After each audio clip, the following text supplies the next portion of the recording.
Sveiki visi. Šiandien medžiojam, esame medžioklės plotuose, bet truputį medžiosim kitus žvėris, negu visi mes esame įpratę medžiot. Mano tikslas šiandien yra mangutų medžioklė, o tai dėl to, kad pastaruoju metu labai jau daug mangutų pradėjom plotuose matyti, tai tikriausiai įsivedė naują vadą, o jų kontrolę, kaip žinot, reikia daryti.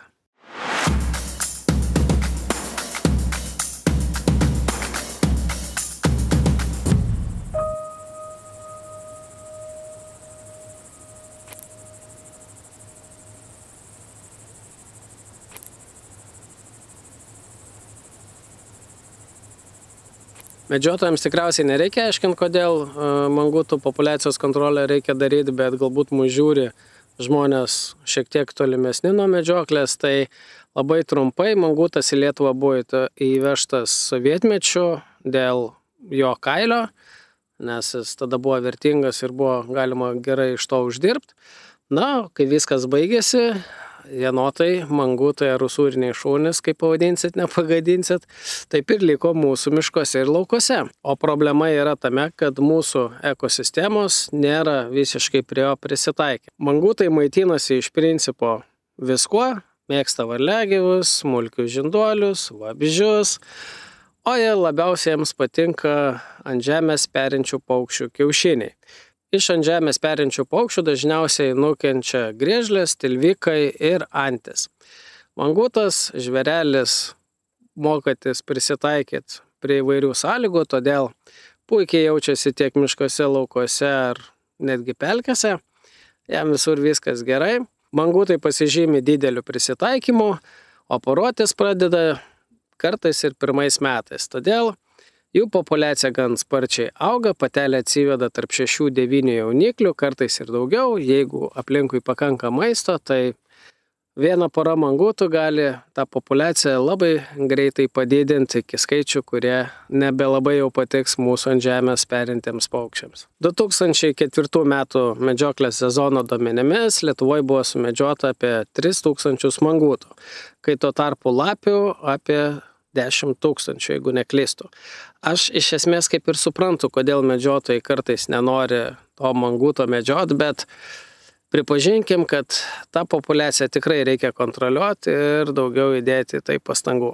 O šiandien mano planas yra būtent manguto medžioklė, tai laukiu, kol nusileis saulė, nes medžiosim juos naktį tykojant, bet tykosim ne bokšteliuose, o aš pasiėmiau trikojį ir įsirinksiu vietą, kur jie galėtų eiti. Tai dabar turim čia ražieną, ten buvęs žirnių laukas, jau nuimtas derlius, bet ant dirbos daug žirnių, tai irgi turėtų jie ten pasirodyti.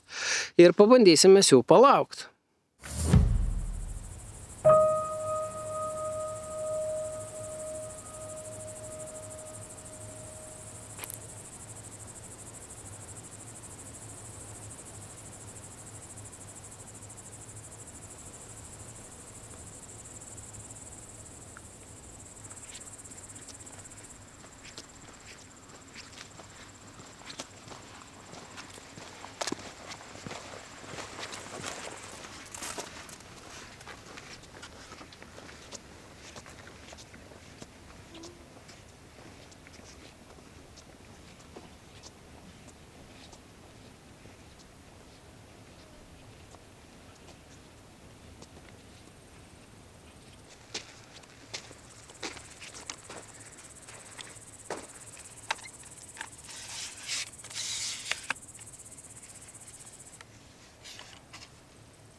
Na va, įsitaisiau, tai prieš medžioklę trumpai apie įrangą, tai aš naudoju Termion XL60, optikai suvesta mano šovinio balistiką, tai galėsim pabandyti padaryti tolimesnių šūvių, jeigu bus aišku proga.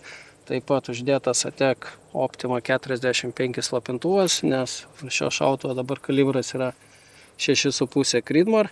Na ir aišku, stabiliam šūviui reikalingas tvirtas trikojis.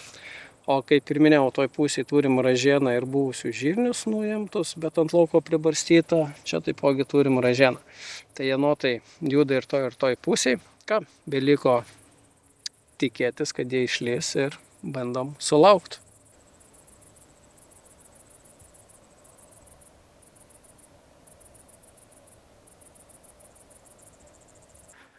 Po truputį jau populiuoja elniai. Dabar turim grupiai apie 29. Saulė jau nusileido, tai dar yra stirnos ant lauko ir toli mačiau lapę, bet per toli. O po kairę kol kas nieko tuščia, tai laukiam.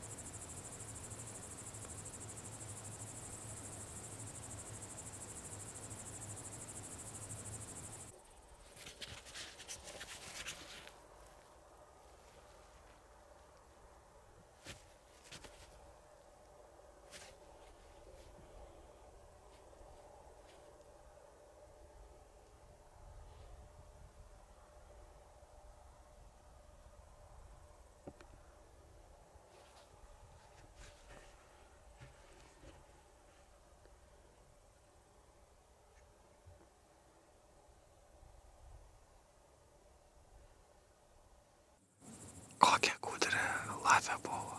Mane pamatė, metėsi. Pabėga ir atsigula.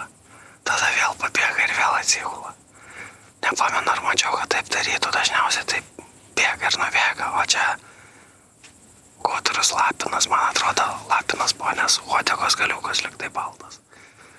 Oi, gudragalvis. Na, pažiūrėsim, gal dar pasirodys.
Taigi su šio video norėjau jūs supažindinti su mangutų medžioklė, o medžiotojams priminti, kad reikia atsakingai atlikti plėšrūnų populiacijos kontrolę medžioklės plotuose.